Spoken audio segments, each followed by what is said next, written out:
mbokk yi ñu ngi ci bërëb bii nga xam ne fii la rasulullahi sang bu tedd bi alayhi salaatu wasalaam tëdd mook saabaam yu tedd yi. mbokk yi xool leen tableau bi yaa ngi fekk ñu ngi fi bind ma bayna bayti wa minbari rawdatun min riyadil janna. fii nag mooy bayt rasulullahi néegam bu tedd boobu di néegi Aïcha minbaram baa ngi noonu ngay gis kon diggante bii ci biir foofu mooy aljana ci kaw suuf. wax nañ ne bu ëllëgee yowmal xiyaam bu yàlla yëkkati suuf si di ko wëlbati bërëb bi kenn du ko laal ndax fii aljana la bokk.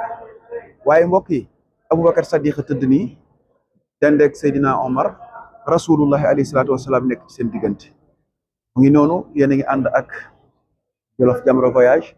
maa ngi lay ñaan yow mi nga xam ne yàlla kàttanal la ba nga gis vidéo bi maa ngi ñaan nga partagé ko ndax ki ko gis xolam dem ci rasulullahi alayhi salaatu wasalaam ba mu ñëw fi bu ko partagé aajo boo am yàlla na yàlla faj ko ci barke ki tëdd fii sallallahu alayhi wa sallam.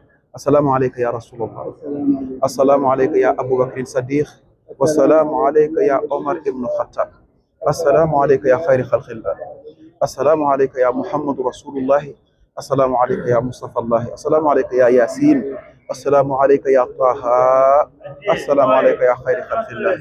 kon mu ngi noonu mbokk yi yal na yàlla andi leen fi bu ngeen ñëwee nag ngeen ziar bërëb bi. yéen a ngi ànd ak Ibrahima Ndiaye di PDG bu Jolof Jamra Voyage fii ci Madinatul Munawwara ñu ñëw ziar si rasulullahi alayhi salaatu wasalaam.